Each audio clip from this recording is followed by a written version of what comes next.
What does it mean to be a father? What happens when that role is almost entirely shaped by violence?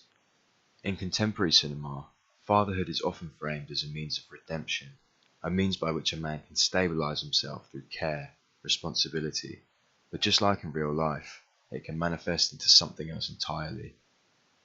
Parental failings can produce consequences that extend across generations. In Pusher 2 and The Place Beyond the Pines, fatherhood is not a solution, but a site of conflict.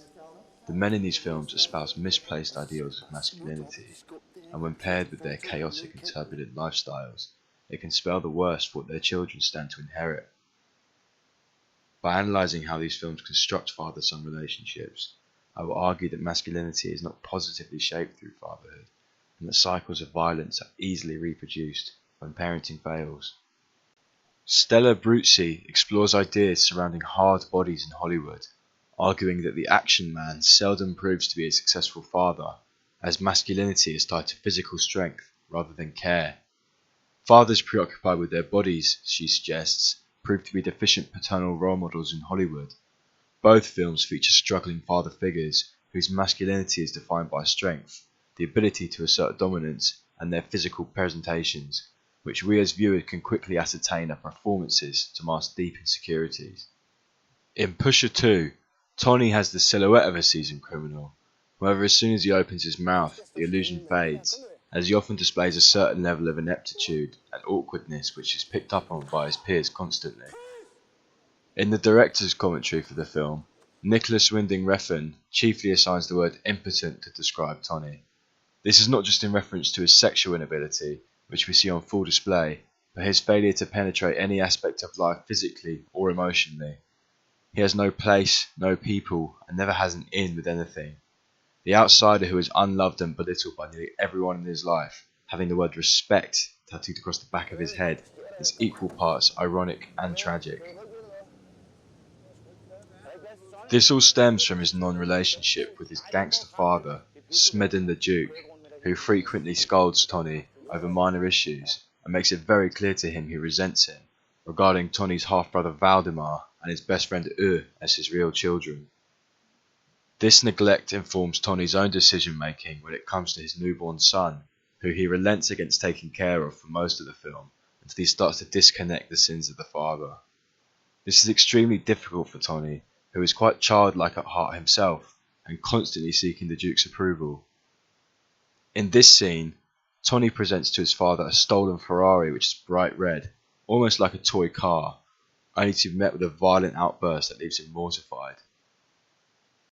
Tony's narrative as a whole feels very influenced by the Doma 95 Danish avant-garde movement of Lars von Trier and Thomas Vinterberg, foregoing spectacle for gritty realism.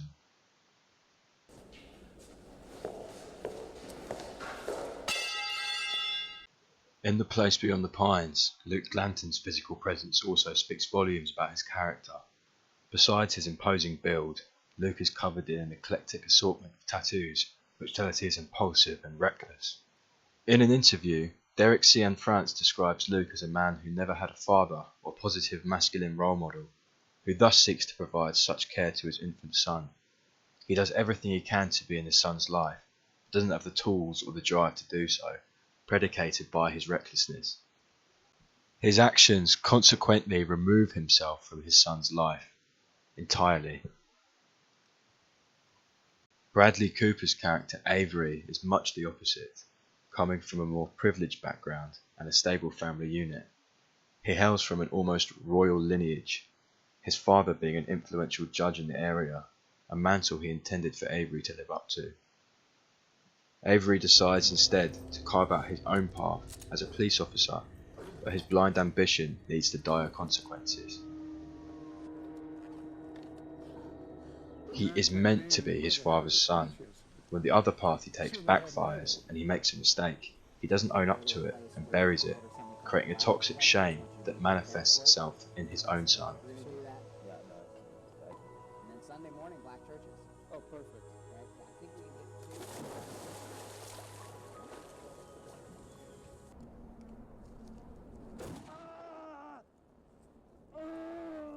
Okay. If fatherhood in these films functions as a vessel through which violence is passed down and inherited, the question remains whether this cycle can actually be broken. Through a psychoanalytic lens, we can frame the ending of Pusher 2 as an Oedipal triumph. Tony's disillusionment with his criminal surroundings increase over one long night. He begins to feel sick at the wanton violence, sex and drug use, and finally snaps after his father assaults him. Katie Barnett talks a lot about the symbolic death of the father, notioning that such an event now renders the parent the impotent one, and heralds the son's moment for power he has hitherto been denied.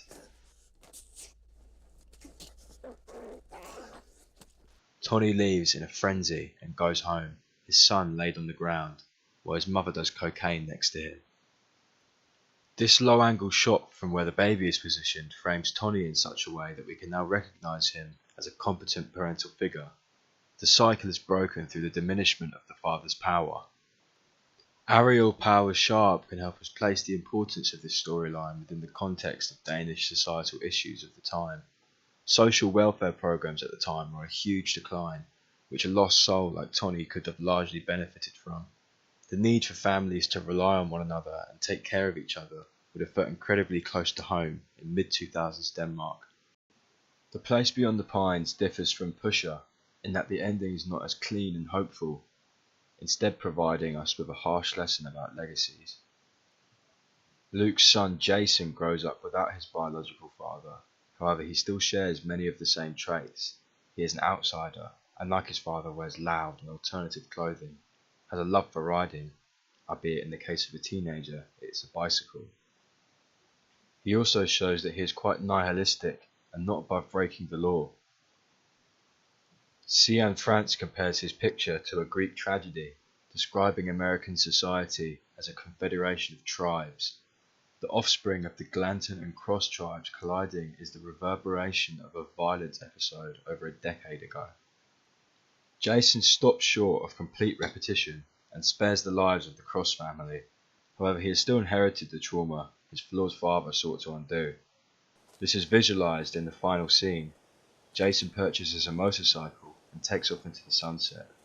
All he can ever be is his father's son. You ever ridden one of these before? In different ways, these films ultimately suggest that fatherhood does not resolve flaws in masculinity, but exposes them. The past cannot be escaped, only inherited.